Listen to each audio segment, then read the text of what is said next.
Waktu itu, malam begitu mencekam di penghujung bulan September 1965.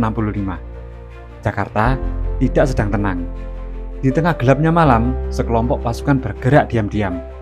Mereka menuju rumah para jenderal angkatan darat dengan satu misi, menculik bahkan membunuh. Namun, pertanyaan besarnya adalah, siapa sebenarnya yang mengendalikan peristiwa ini? Apakah Partai Komunis Indonesia, militer sendiri, atau ada bayang-bayang kekuatan asing yang ikut bermain di balik layar? Inilah G30S, peristiwa yang begitu kompleks, penuh dengan tipu muslihat politik, dan masih menyisakan perdebatan hingga hari ini. Yuk kita bahas bersama.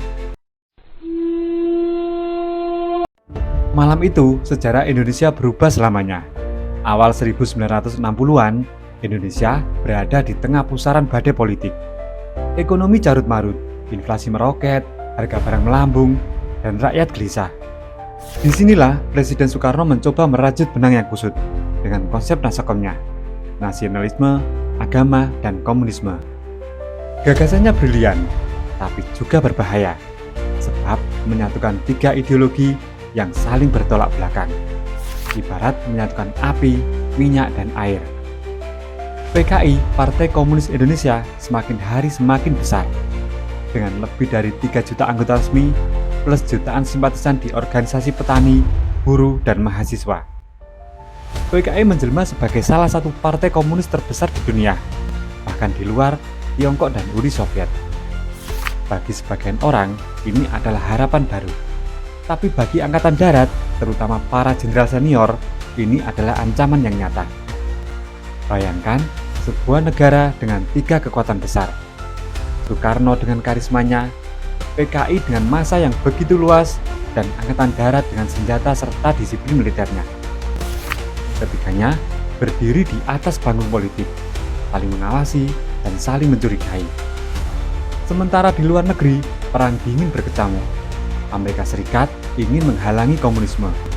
Uni Soviet dan Tiongkok justru mendorongnya maju. Indonesia jadi ajang perebutan pengaruh. Di tengah situasi inilah isu Dewan Jenderal beredar. Kabarnya ada kelompok jenderal Angkatan Darat yang hendak menggulingkan Soekarno. PKI pun bergerak cepat, mendukung rencana pengamanan presiden dari para pengkhianat itu. Tapi, apakah isu ini nyata atau hanya propaganda? Malam 30 September menuju 1 Oktober, pasukan yang menampakkan diri gerakan 30 September bergerak. 6 jenderal Angkatan Darat diculik. Mayor Jenderal Ahmad Yani tewas ditembak di rumahnya. Jenderal lainnya digiring ke lubang buaya lalu dibunuh dengan kejam.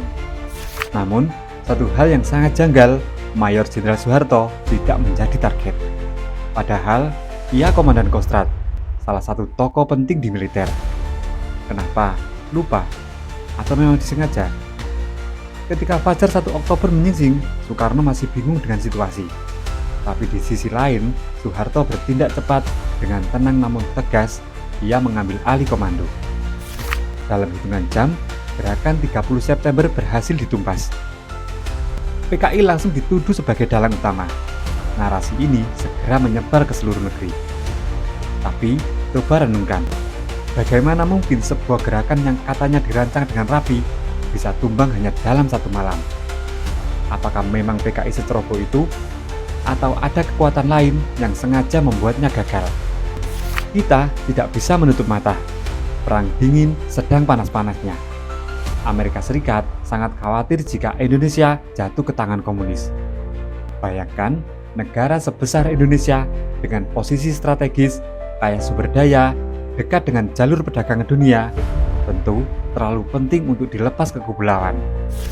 Dokumen-dokumen CIA yang kemudian dibuka menyebutkan adanya organisasi untuk melemahkan PKI. Inggris melalui M16 juga memainkan peran propaganda.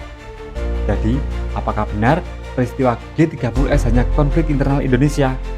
Atau sebenarnya ada benang-benang halus yang ditarik dari Washington dan London? Apapun kebenarannya, dampak G30S sungguh mengerikan. Dalam beberapa bulan setelahnya, antara 500.000 hingga 1 juta orang terbunuh. Mereka yang dituduh anggota PKI, simpatisan, bahkan sekedar dituduh tanpa bukti, lenyap begitu saja. Banyak yang dipenjara bertahun-tahun tanpa pengadilan. Keluarga mereka menanggung stigma generasi demi generasi.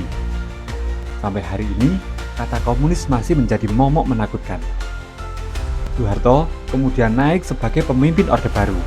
Untuk memperkuat legitimasinya, ia membangun narasi tunggal PKI adalah pengkhianat bangsa.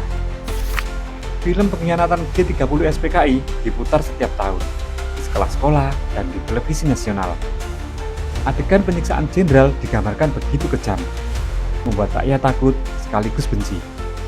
Namun, sejarawan seperti John Rosa dalam Pretext for Mass Murder berpendapat, kisah itu mungkin tidak sesederhana yang kita lihat dalam film. Ada terlalu banyak kejanggalan, terlalu banyak pertanyaan tanpa jawaban. Hingga kini, banyak pertanyaan tetap menggantung di udara. Apakah PKI benar-benar otak utama G30S atau hanya kambing hitam? Mengapa Soeharto tidak menjadi target, padahal posisinya penting? Apakah Soekarno benar-benar tidak tahu menau, atau ia sengaja membiarkan situasi berkembang? Dan sampai sejauh mana CIA dan M16 terlibat dalam tragedi ini? Pertanyaan-pertanyaan itu seakan tidak pernah tuntas dijawab. G30S bukan sekedar kisah kudeta gagal. Ia adalah titik balik sejarah Indonesia. Dari peristiwa ini, lahir rezim Orde Baru yang bertahan lebih dari 30 tahun. Dari peristiwa ini, lahir trauma, stigma, dan luka yang masih dirasakan hingga hari ini. Mungkin kita tidak akan pernah tahu pasti siapa dalang sebenarnya. Tapi satu hal yang jelas, sejarah ini mengajarkan kita bahwa kekuasaan, ideologi, dan kepentingan asing bisa menciptakan tragedi yang begitu besar. Dan kini giliran kita untuk bertanya, apakah mungkin sejarah serupa bisa terulang kembali? Atau apakah kita sudah benar-benar belajar dari masa lalu? Terima kasih sudah menonton sampai akhir.